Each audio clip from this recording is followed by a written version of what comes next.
In my archive are the blueprints for all possible futures. Most of them remained on paper, but some were nearly built before they were deliberately erased from time. Today, we will open the folder marked Steampunk. This is not a fantasy.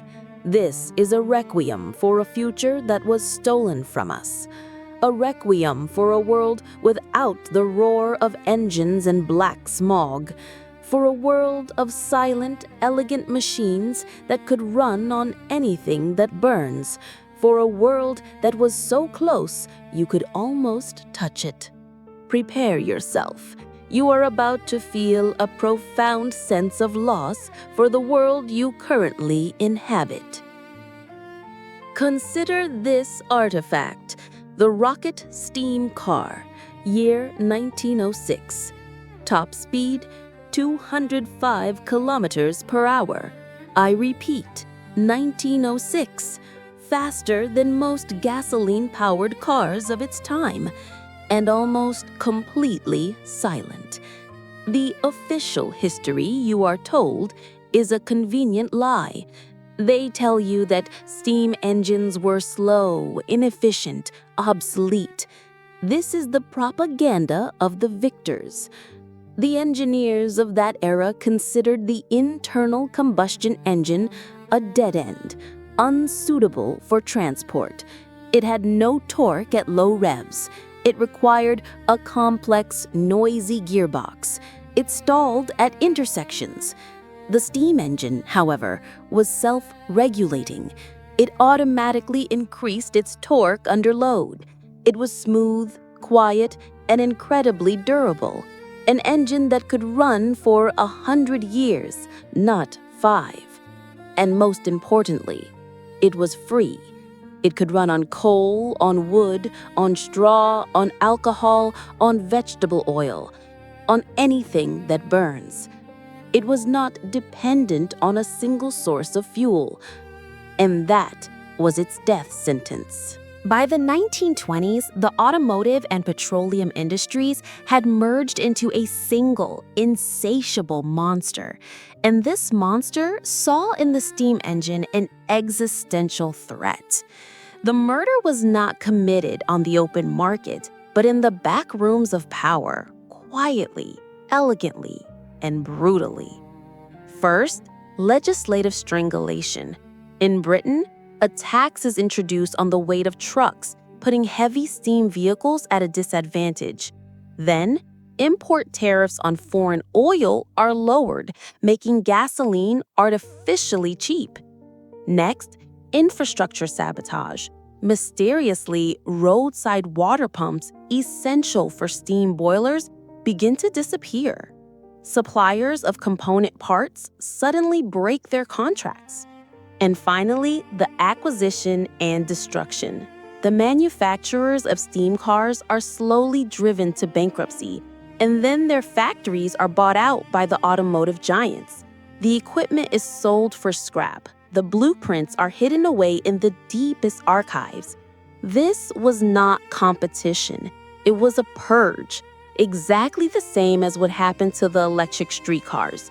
General Motors, Standard Oil, Firestone, they created front companies, bought up and destroyed entire tram networks across America just to replace them with their own smelly, inefficient buses.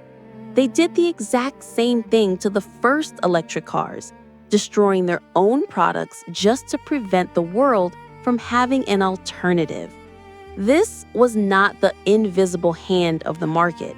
It was the very visible, ugly claw of an oil cartel, which strangled every alternative branch of the future, leaving us with only one path, a path that is noisy, dirty, and leads to a dead end.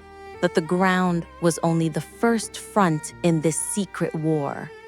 The true potential of steam lay in the sky. In the 1930s, engineers created the Airspeed 2000 aircraft.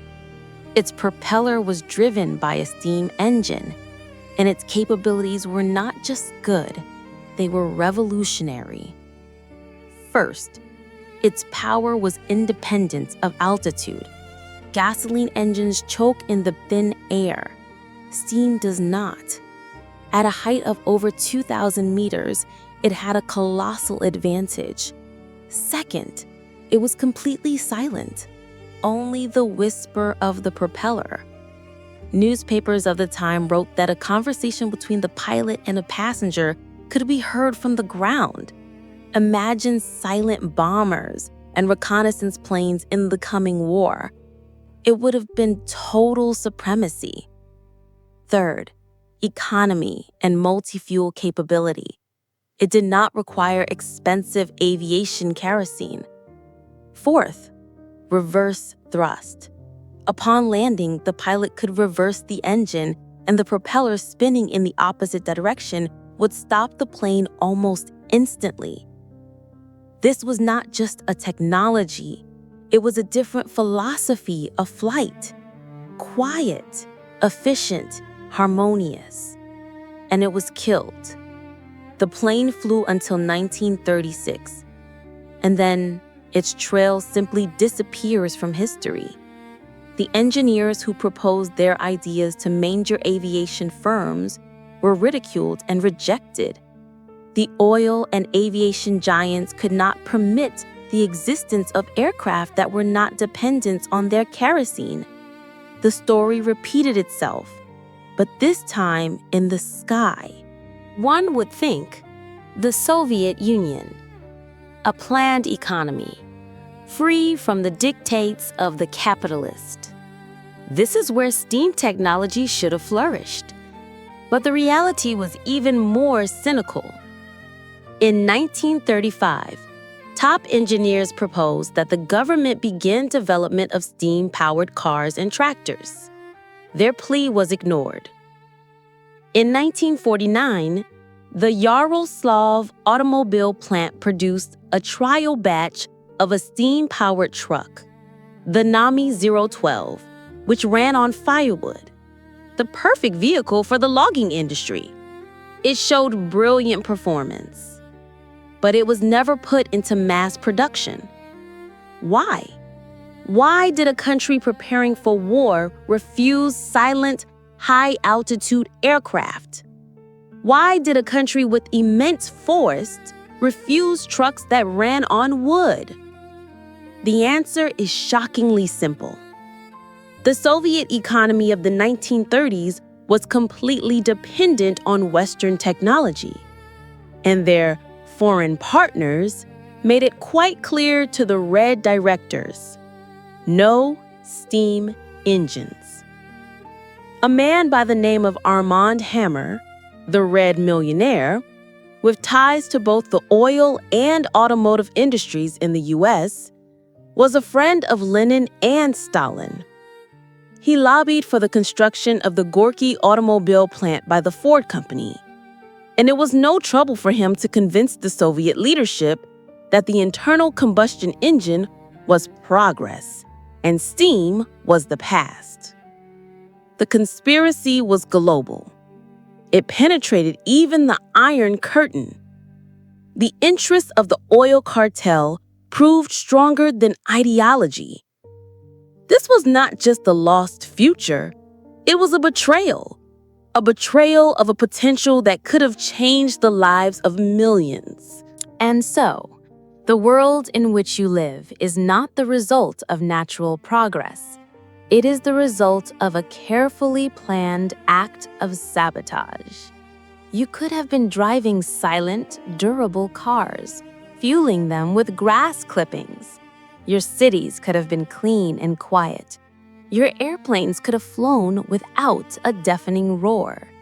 But that branch of the future was pruned. We were all herded onto a single path, a path that is noisy, dirty, expensive, and completely dependent on oil. I cannot build that lost world for you, but I can show you its blueprints. I can read you this requiem for what could have been, so that you know that another path was possible. And perhaps, one day, one of you, looking at these old schematics, will find the courage to light the fire under the boiler once again. End of line.